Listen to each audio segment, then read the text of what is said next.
नमस्कार विद्यार्थी मित्रांनो, अश्वमेध नर्सिंग ट्युटोरियल्समध्ये आपलं सगळ्यांचं स्वागत आहे.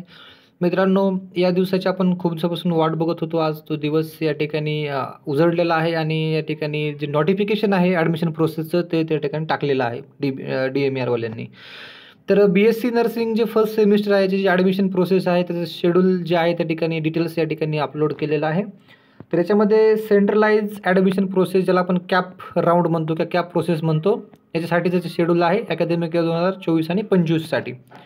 Maharashtra state cell has conducted MH nursing CET 2024 common entrance test जी आपली होती ती टेस्ट 28/5 झाली होती आणि त्याचा रिझल्ट जो आहे तो 19/6 म्हणजेच 19 जूनला त्या ठिकाणी लागला होता. आणि रिझल्ट लागल्याच्या नंतर तब्बल जवळपास आता एक सव्वा एक महिन्यानंतर ही जी प्रोसेस आहे ती प्रोसेस स्टार्ट झालेली आहे. तर ह्याचं जे शेड्यूल आहे तर शेड्यूल याच्यामध्ये या ठिकाणी दिलेलं आहे. जसं की पहिल्यांदा त्यांनी सांगितलं की पब्लिकेशन ऑफ इन्फॉर्मेशन ब्राउचर 2024चं जे ॲडमिशन प्रोसेसचं ब्राउचर आहे, इन्फॉर्मेशन ब्राउचर, तर ते आज या ठिकाणी त्यांनी पब्लिश केलेलं आहे.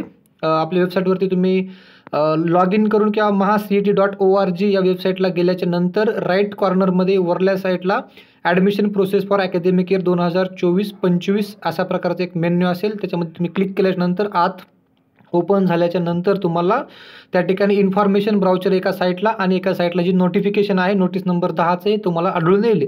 त्या ठिकाणी जाऊन तुम्ही इन्फॉर्मेशन ब्राउचर डाउनलोड करू शकता. याची लिंक मी या व्हिडिओच्या खाली कमेंट्समध्ये शेअर करतो. त्या लिंकवरती तुम्ही डायरेक्टली जाऊन त्या ठिकाणी ॲडमिशन प्रोसेसचं बघू शकता. ठीक आहे. तरी पब्लिकेशन आहे इन्फॉर्मेशन ब्राउचर ते आज झालेला 1 तारखेला. त्यानंतर online registration and submission of cap application form.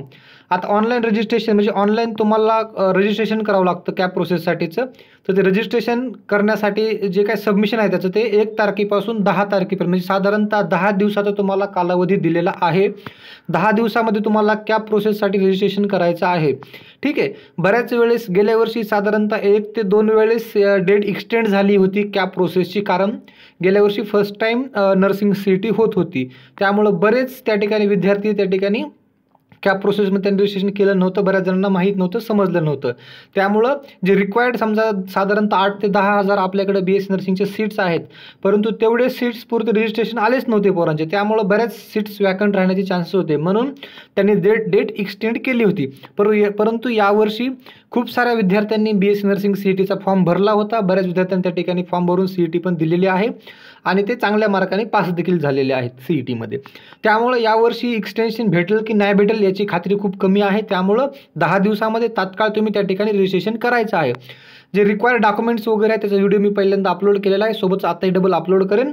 So payment of registration fees through the online payment gateway. आता ही जी आहे ऑनलाईन पेमेंट गेटवे म्हणजे तुम्ही UPIद्वारे पेमेंट करू शकता किंवा कार्डद्वारे पेमेंट करू शकता. ठीक आहे, किंवा बँक ट्रान्सफर करू शकता. तर पेमेंट जे आहे ते पेमेंट तुम्हाला या ठिकाणी करायचं आहे. कसं आहे, नॉन रिफंडेबल आहे. तुम्हाला ते पैसे एकदा कट झाल्यानंतर माघारी भेटणार नाहीत. तर जी पेमेंट आहे तुम्ही साधारणतः 1/8/2024 ते 11/8/2024 या कालावधीमध्ये करू शकतात. या ठिकाणी तुम्हाला 1 दिवस एक्सटेंड करून दिलेला आहे पेमेंटसाठी 11/8/2024 पर्यंत, कारण बऱ्याच जणांची पेमेंटची इश्यू होतात. काही काही लोकांचं पेमेंट काय होतं, अडकून बसतं. अशा वेळेस 3 दिवस लागतात पेमेंट रिफंडसाठी वगैरे किंवा प्रोसेससाठी. त्यामुळं हा दिवस त्या ठिकाणी एक्सटेंड केला आहे. तुम्ही लास्ट डेपर्यंत वाट बघू नका. याच्या अगोदर तुमच्यापाशी डॉक्युमेंट्स रेडी असतील, तुम्ही तात्काळ त्या ठिकाणी काय करायचं, रजिस्ट्रेशन करायचं आहे. साधारणतः जी फीस आहे रजिस्ट्रेशनची ती तुम्हाला इन्फॉर्मेशन ब्राउचरमध्ये दिलेली असेल, परंतु साधारणतः 800 ते 1000 रुपये त्या ठिकाणी रजिस्ट्रेशन फीस असते. ओपन कॅन्डिडेटसाठी 1000 रुपये फीस असते NTसाठी, आणि SC ST किंवा बाकी अनाथ वगैरे असतील त्यांच्यासाठी PWDसाठी कमी असते, 600 ते 800 असेल. ठीक आहे. तर तुम्ही ते बघू शकता इन्फॉर्मेशन ब्राउचरमध्ये.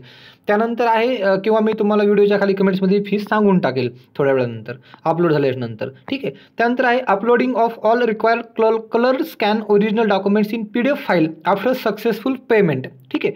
ज्यावेळेस तुम्ही पेमेंट करता, तुम्ही तुमचं रजिस्ट्रेशन करता, जसं की नाव गाव, तुमचं रजिस्ट्रेशनच्या वेळेस तुम्हाला डॉक्युमेंटचा नंबर वगैरे लागतो नाही का, आउटवर्ड नंबर वगैरे त्या ठिकाणी किंवा सिरियल नंबर वगैरे त्या ठिकाणी टाकायचा असतो रजिस्ट्रेशनचा, सर्टिफिकेटचा, आणि कधी भेटलं सर्टिफिकेट वगैरे ते टाकायचं असतं. तर तुम्ही ते ऑनलाईन ॲप्लिकेशनमध्ये भरायचं. त्यानंतर तुम्ही पेमेंट करायचा. पेमेंट झाल्यानंतर तुमचे जे काही डॉक्युमेंट्स आहेत ते तुम्ही एकदम प्रॉपर प्रकारे त्या ठिकाणी काय करायचे, स्कॅन करायचे.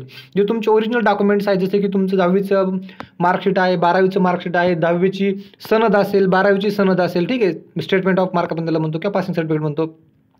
त्यानंतर नॅशनॅलिटी आहे, डोमेसाईल आहे, मायग्रेशन सर्टिफिकेट ज्याला आपण लिव्हिंग सर्टिफिकेट किंवा ट्रान्सफर सर्टिफिकेट असं म्हणतो, TC वगैरे, ठीक आहे, ते तुम्हाला स्कॅन करायचं, प्रॉपर ओरिजिनल पाहिजे. त्यानंतर caste certificate, caste validity certificate, ठीक आहे, हे पण महत्त्वाचं आहे. तर बरेच विद्यार्थ्यांकडं सध्या कास्ट व्हॅलिडिटी सर्टिफिकेट नसतं, त्यांनी फक्त अप्लाय केलेलं असतं, त्यांच्यापाशी फीस रिसिप्ट असते, परंतु ते चालणार नाही. तुम्हाला कास्ट व्हॅलिडिटीच त्या ठिकाणी अपलोड करायचा आहे, कास्ट व्हॅलिडिटीचाच नंबर त्या ठिकाणी तुम्हाला अपलोड करायचा आहे. याच्यासाठी कुठल्याही प्रकारचं तुम्हाला कन्सेशन देण्यात आलेलं नाही. परंतु जे विद्यार्थी EBC किंवा EWS वगैरे आहेत यांच्यासाठी थोडंसं पाठीमागलती थोडंसं कन्सेशन दिलेलं असेल, त्याबाबतीत नोटिफिकेशन तुम्हाला तात्काळ येईल किंवा आपण इन्फॉर्मेशन ब्राउचरमध्ये बघू की त्या ठिकाणी काय दिलेलं आहे, ठीक आहे. त्याच्याबद्दल पण एक व्हिडिओ तुम्हाला बनवेल मी. तर जे ओरिजिनल डॉक्युमेंट्स आहेत, जे रिक्वायर्ड डॉक्युमेंट्स आहेत ओरिजिनल, ते सगळे डॉक्युमेंट्स तुम्हाला काय करायचे आहेत, प्रॉपर काय करायचे आहे, स्कॅन करायचे आहेत. तुम्ही झेरॉक्स सेंटरला जाऊन स्कॅन करू शकता किंवा तुमच्या मोबाईलमध्ये पण ओलकेम स्कॅनर किंवा डॉक स्कॅनर किंवा बरेच स्कॅनरचे ॲप आहेत, स्कॅम स्कॅनर वगैरे ॲप आहेत. तर तुम्ही ते ॲप घेऊन त्याच्यातून डाउनलोड प्रॉपर एकदम व्यवस्थित लाईटमध्ये घेऊन प्रकाशामध्ये व्यवस्थित ठेवून प्रॉपर तुम्ही काय करायचे, स्कॅन करायचे. वाकडे तिकडे डॉक्युमेंट स्कॅन करायचे नाहीत, क्लिअर पाहिजेत. आणि त्याची PDF बनवायची आहे, प्रत्येकाची इंडिव्हिज्युअल PDF बनवायची आणि PDFमध्ये अपलोड करायचे आहेत.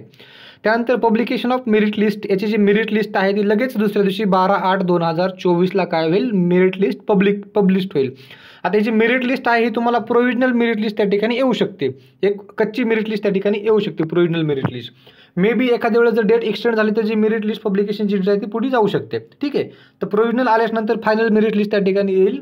मग त्यानुसार तुम्हाला तुमचं मेरिट नंबर कळेल, ठीक आहे. तुमचा स्टेट मेरिट नंबर किती आहे ते तुम्हाला त्या ठिकाणी आढळून येईल, SML नंबर आपण ज्याला म्हणतो.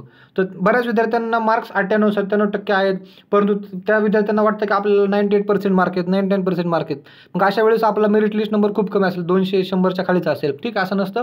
यावर्षी बऱ्याच विद्यार्थ्यांना मार्क जास्त पडलेले आहेत, अनेक शिफ्टमध्ये एक्झाम झाली, त्याच्यामुळं 98वाल्याला सुद्धा कदाचित 450-500पर्यंत मेरिट लिस्ट येऊ शकतो, ठीक आहे. त्यामुळं ही जी मेरिट लिस्ट आहे ती मेरिट लिस्ट आपल्याला आल्यानंतर तुमचा स्टेट मेरिट लिस्ट नंबर कळेल, स्टेट रँक कळेल, ठीक आहे.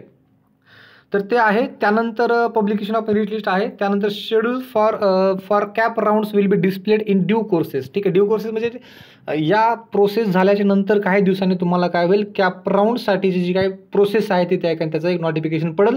मग कॅप राऊंडमध्ये काय करायचं असतं, तुम्हाला तुमचं त्या ठिकाणी रजिस्ट्रेशन झाल्याच्या नंतर तुम्हाला काय करायचं असतं, कॉलेजचे प्रेफरन्सेस ॲड करायचे असतात.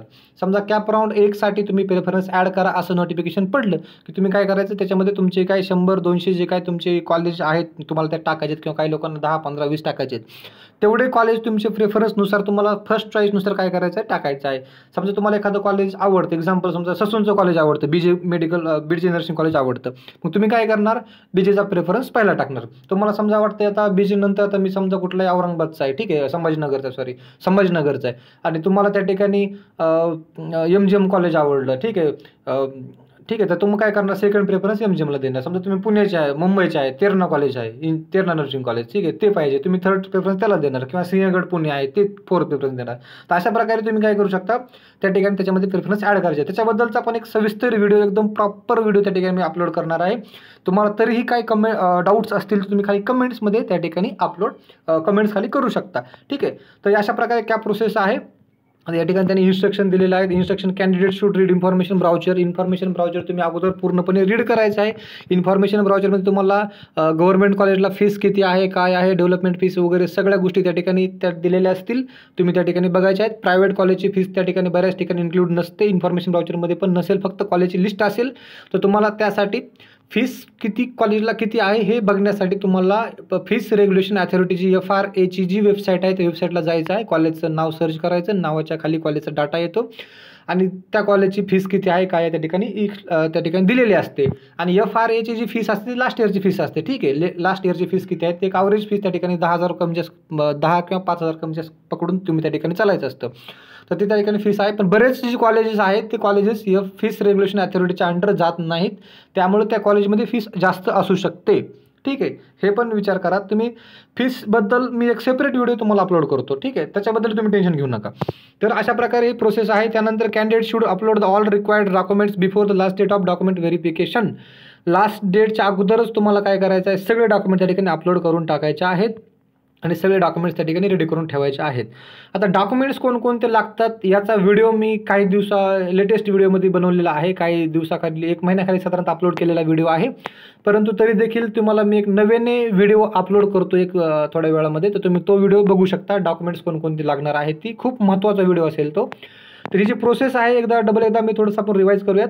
त्याची इन्फॉर्मेशन रजिस्ट्रेशन प्रोसेस आहे ती 1 तारखेला चालू होते, म्हणजे आजपासून चालू होते. 10 तारखेपर्यंत आहे. तुम्हाला 10 तारखेपर्यंत काय करायचं आहे, फीस पे करायची, सोबतच तुमचे डॉक्युमेंट पण अपलोड करायचे आहेत. डॉक्युमेंट अपलोड झाल्याशिवाय तुमचा फॉर्म पुढे जाणार नाही. अर्धवट फॉर्म असेल तर रिजेक्ट केला जाऊ शकतो, जातोच. ठीक आहे.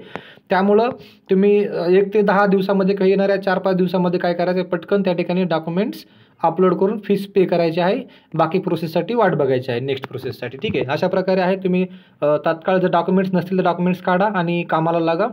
जर व्हिडिओ चांगला वाटला तर प्लीज लाईक करा, शेअर करा, चॅनलला सबस्क्राईब करा, तुमच्या मित्रांना देखील पाठवा. या चॅनलच्या माध्यमातून मी अनेक व्हिडिओ त्या ठिकाणी अपलोड केलेले आहेत. एकदम बेसिक इन्फॉर्मेशनवरती व्हिडिओ आहे, जे तुम्हाला बाहेर कुठेही भेटणार नाहीत, माहीत नसतील. ठीक आहे. मी साधारणतः नर्सिंग फील्डमध्ये 2015 पासून आहे. साधारणतः 9 ते एक 8-9 वर्ष मी याच फील्डमध्ये आहे. ठीक आहे. आणि कॉलेजमध्ये पण मी ॲडमिशन प्रोसेसचेच सध्या बघतोय कामं, त्यामुळं आणि स्कॉलरशिपची कामं माझ्याकडे असतात. त्यामुळं तुम्हाला याच्या बाबतीत एकदम डीप इन्फॉर्मेशन खडा ना खडा माहिती तुम्हाला त्या ठिकाणी प्रोव्हाइड करेल. त्यासाठी जर तुम्हाला काही डाऊट असेल तुम्ही चॅनलच्या खाली किंवा व्हिडिओच्या खाली तुम्ही तुमची कमेंट करू शकता. कमेंटमध्ये तुमचा जो काही प्रॉब्लेम असेल तुम्ही त्या ठिकाणी प्रॉब्लेम मांडू शकता नर्सिंग ॲडमिशन प्रोसेसबद्दल. ठीक आहे. तर GNM असो किंवा मग BSc नर्सिंग असो किंवा MSc नर्सिंग असो, PhD नर्सिंग देखील असो. ठीक आहे. तर तुम्ही अशा प्रकारे त्या ठिकाणी चॅनलला लाईक करा, शेअर करा, सबस्क्राईब करा, मित्रांना पाठवा, जेणेकरून त्यांना पण कुठलाही प्रॉब्लेम येणार नाही, अडचण येणार नाही. धन्यवाद.